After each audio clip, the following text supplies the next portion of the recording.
Has the real estate market pendulum swung in the other direction?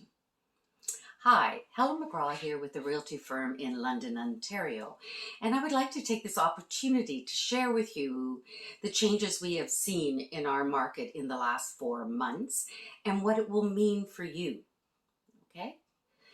We have seen a shift for sure. From a strong seller's market, the pendulum has swung back to the middle and maybe a little past. Now, before I get into the details on this, I encourage you to stay around, and at the end of this video, I will explain why this is an okay market still and why it can be positive for both buyers and sellers, as a balanced market usually is. Okay, so how did we get here in the first place? How did we get this swing? Well, as you know, we've had a strong seller's market over the last 3 years, and this could not be sustainable. And the extreme price changes and increases that occurred were brought about by kind of the confluence or coinciding of several events that kind of led to a perfect storm for a seller's market. We had the pandemic, which actually led to an increase in demand. We had record low interest rates, and supply was low along with the high demand. This led to record increases in pricing, multiple offers, bidding wars, loss of the ability to include conditions and actually negotiate your offer, right? So, but in the last 4 months, the pendulum went from here down to the center and slightly this way. Now, the factors here, well, the pandemic was more or less losing its influence on our activities, right? And the interest rates have gone up quite a bit, causing demand to go down a bit. And we have now a great increase in supply because some sellers were sitting on the fence because they thought they would just wait, thinking it would get higher and higher. And the economic changes that have been coming about with inflation. So let's look at this in more detail, shall we? So let's start off with look at the different indicators or factors that show that this shift has happened. Now we'll start with number one is the type of real estate market. We generally tend to call it a seller's market, a buyer's market, or in between is a balanced market. And we use the sales to new listings ratio to illustrate this fact. And what that means is of the number of houses on the market, how many sold compared to how many new listings there were. And this ratio is expressed as a percentage. So in a balanced market, balanced market, it's usually between 40 and 60%, right? Neither favoring buyers or sellers exactly, right? So let's look what's happened in the last 4 months to that ratio. Now back in March, it was still a seller's market at 67.6%. Basically, that means that almost 7 in every 10 homes listed sold in that month. Then it went down to 56% in April and 47.7% in May. Then we got another big drop in June down to 38.8%. So just slightly on the buyer side, but I'd say we're more likely to be a balanced market, and you'll understand more when I tell you the rest here. Now, in June, that 38.4% means like 4 in every 10 houses sold. But last June, it was 75.5, meaning almost 8 in every 10 houses last June sold in that month. And another indicator here of our slowdown is that the actual sales activity has dropped by 39.9% compared to last June. Okay, so all indicating this slowing down in the marketplace. Another factor next to the type of market is the supply or inventory of houses available for sale and the number of days that they're on the market. Now, we talk about supply in terms of months of inventory available.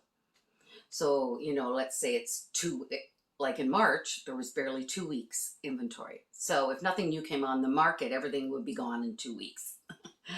So, and that 2 weeks, we were seeing that for months and months and months, with low supply and high demand. And then in April, in 1 month, it doubled because it went to 1.1 months. And then in May, it almost doubled again to 1.7 months of inventory. And then this June, 2.8 months supply. Okay, so from March to June, in just 4 months, that's a 6 times increase in inventory supply. And also the days on market. Now this one isn't as strong a change, but I bet you we'll see an increase soon. The last June, it took 7 days for a property to sell, and then this June it was 13.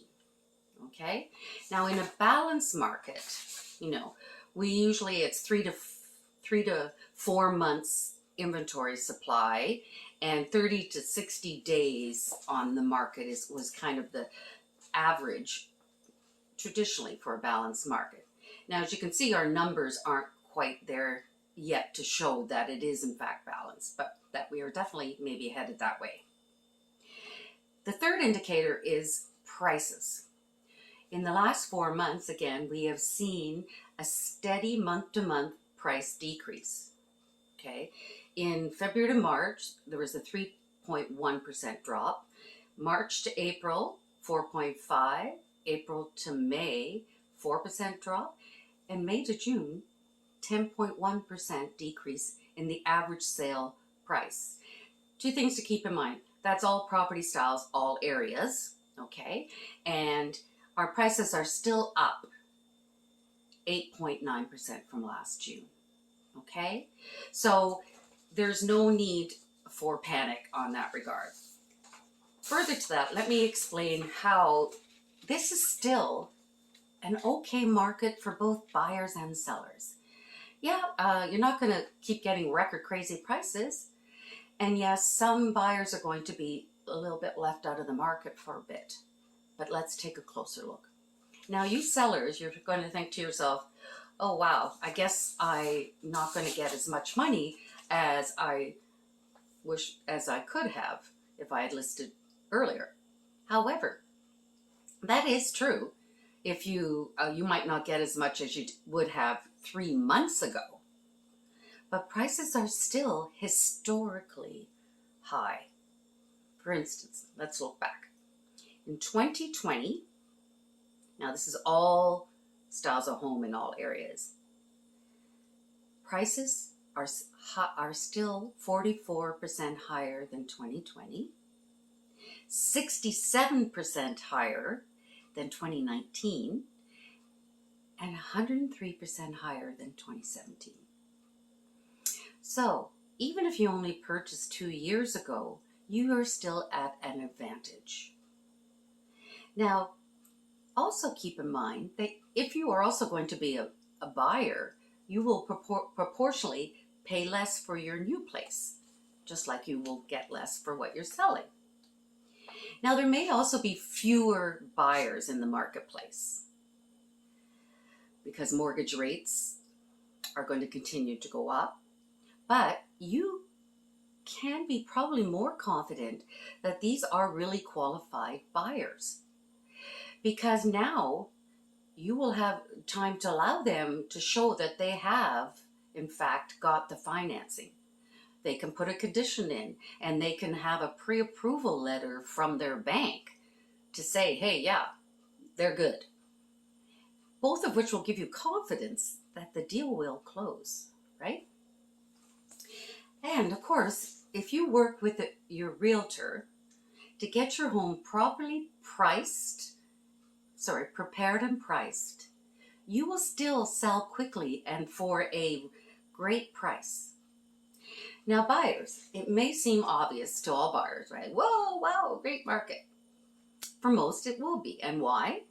Because now there is so much greater supply and less competition, leading to more stable pricing, more time to shop, the ability to include conditions, the ability to negotiate, and that's where I come in, and that's great for everyone, and more choices, right?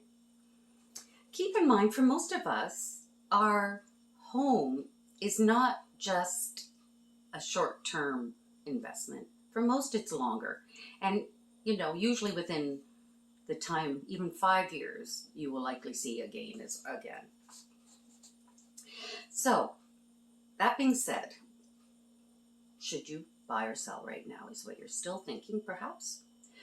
Well, given the instability of the economy and some predictions of a recession, the further increases in lending rates by the Bank of Canada, this is probably a good time to do that, to exactly go ahead and get into the marketplace and buy or sell.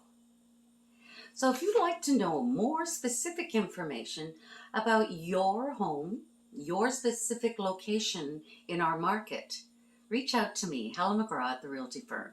It would be my absolute privilege to help you. Till next